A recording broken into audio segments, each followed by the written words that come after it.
Assalamualaikum warahmatullahi wabarakatuh. Waalaikumsalam warahmatullahi wabarakatuh. Gimana keadaannya anak-anak? Masih sehat? Alhamdulillah. Oke. Tetap jaga kesehatannya ya. Nah, jangan terlalu sering keluar karena cuacanya tidak begitu bagus sekarang. Apalagi sekarang kita masih berada dalam masa pandemi. Silakan kalian jaga kesehatannya ya. Kemudian tetap semangat pelajarnya ya, meskipun kita masih pembelajarannya daring. Di dalam ruang Zoom meeting ini, kalian isi absen yang sudah Pak Guru kirimkan di Google Classroom-nya tadi. Sebelum kita mulai pembelajaran kita pada pagi hari ini, terlebih dahulu marilah kita sama-sama berdoa. Semoga apa yang kita lakukan, apa yang kita pelajari pada pagi hari ini bermanfaat bagi kita semua. Amin ya robbal alamin. Pak Guru ingin mengulang tentang materi pada pertemuan sebelumnya. Konsentrasi pada reaksi dalam suatu reaksi kimia semakin lama akan semakin berkurang, sedangkan hasil reaksinya akan semakin banyak. Oke, coba dulu Setia. Setia, ayo gimana tentang konsep laju reaksi? Jika dilihat dari reaktan, maka laju reaksi adalah laju berkurangnya konsentrasi reaktan per satuan waktu. Kalau dia produk, jika dilihat dari produk, maka laju reaksi adalah laju bertambahnya konsentrasi produk per satuan waktu. Oke, bagus. Laju reaksi berdasarkan teori tumbukan yang sudah dipelajari kemarin. Aulia, coba Aulia.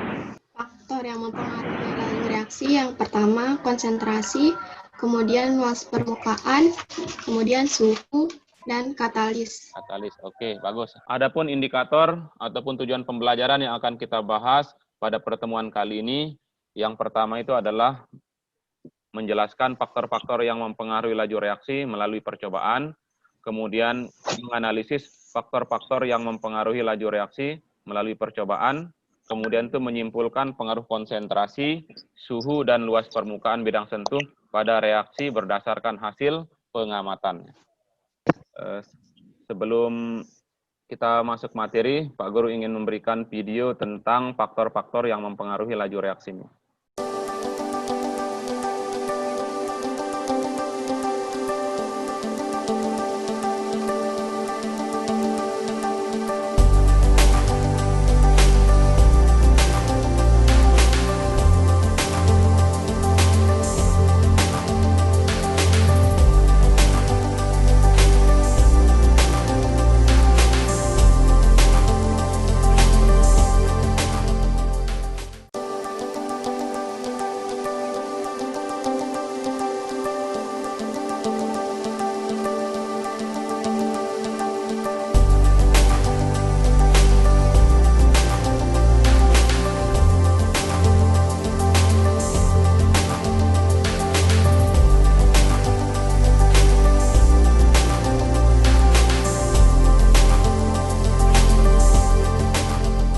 Dari hasil video yang tadi Pak Guru tampilkan, mungkin dari kalian ada yang ingin memberikan komentar tentang video yang sudah kalian amati tadi. Guru tadi pas kembang api itu kan proses laju reaksinya cepat.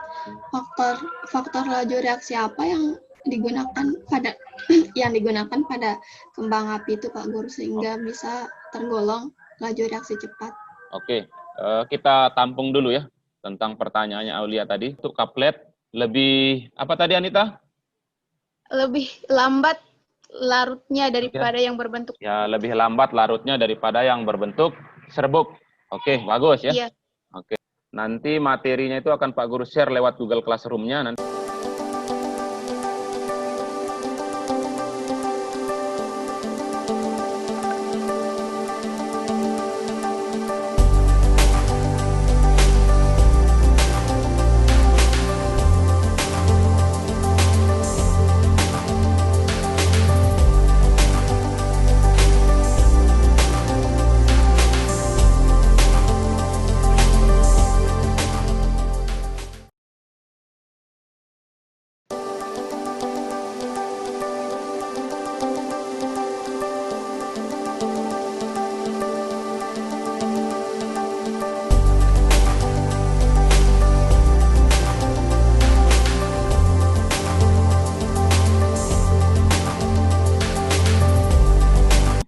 mempublikasi atau mempresentasikan hasil kalian, hasil percobaan yang sudah kalian lakukan.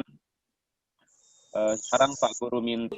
Kita akan memasukkan 1 biji tablet vitamin Enervon C ke dalam masing-masing gelas. Yang artinya melakukan percobaan tersebut, hasil yang kami peroleh adalah 1 biji tablet Enervon C yang dimasukkan ke air yang panas atau gelas A akan membutuhkan waktu 22 menit, 2 detik untuk seluruhannya untuk melebur. Sedangkan 1 tablet Enervon C yang dimasukkan ke dalam air dingin, yaitu gelas B, akan membutuhkan waktu lebih lama, yaitu 34 menit, 21 detik. Hal ini menunjukkan bahwa laju reaksi pada air panas akan lebih cepat dibandingkan pada air dingin. Kesimpulan dari percobaan pertama ini apa? Yang tentang pengaruh perubahan suhu, kelompok kami pengaruh perubahan suhu terhadap laju reaksi itu berdasarkan hasil percobaan waktu. Semakin tinggi suhu, semakin cepat laju reaksi, karena jika suhu dinaikkan, maka kalori yang diberikan akan menambah energi kinetik partikel reaksi, sehingga pergerakan partikel reaksi makin cepat. Pada botol A sama botol B, kan pada botol A itu konsentrasi cuka makanannya itu lebih banyak daripada konsentrasi cuka makanan pada gelas B. Kemudian pada botol A dan botol B ini sama-sama ditambahkan soda kue dengan kadar yang sama juga. Tetapi perbedaannya pada konsentrasi cuka makanan. Menurut saya, ketika kedua reaktan ini digabung, maka keduanya akan bereaksi sehingga menghasilkan CO2, di mana CO2 dari gelas A ini lebih banyak karena konsentrasi cuka makanannya lebih banyak daripada gelas B. CO2 itu akan membuat balon tersebut lebih besar pada gelas A, dan pada gelas B CO2 yang terbentuk tidak sebanyak pada gelas A karena konsentrasi cuka makanannya lebih besar pada gelas A. Oke, sip.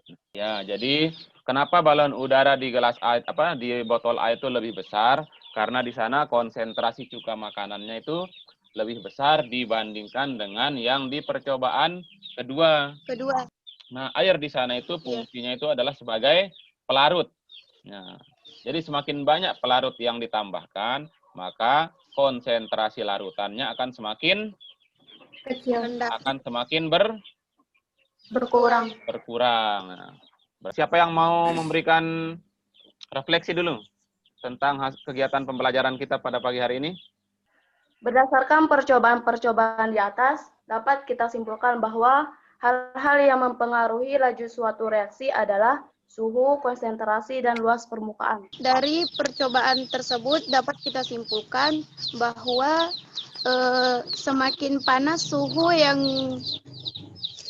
tinggi suhu air yang kita gunakan, maka semakin cepat pula larutan yang kita larutkan itu terlarut dalam air tersebut, dan semakin banyak cuka yang kita gunakan, maka semakin tinggi laju reaksi yang terjadi.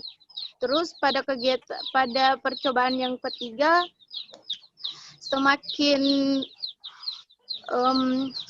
semakin halus partikel zat yang kita larutkan, maka semakin cepat zat tersebut terlarut di dalam air. Udah. Sudah semua ya? Sama semua ya? Iya. Oke. Oke, sebelum Pak Guru tutup kegiatan pembelajaran kita pada pagi hari ini, nanti setelah ini Pak Guru akan memberikan kalian evaluasi ya tentang pembelajaran kita pada pagi hari ini tentang faktor-faktor yang mempengaruhi laju reaksi ya. Nanti linknya Pak Guru berikan lewat WA grupnya saja ya. Minggu depan kita bahas pada pertemuan selanjutnya ya.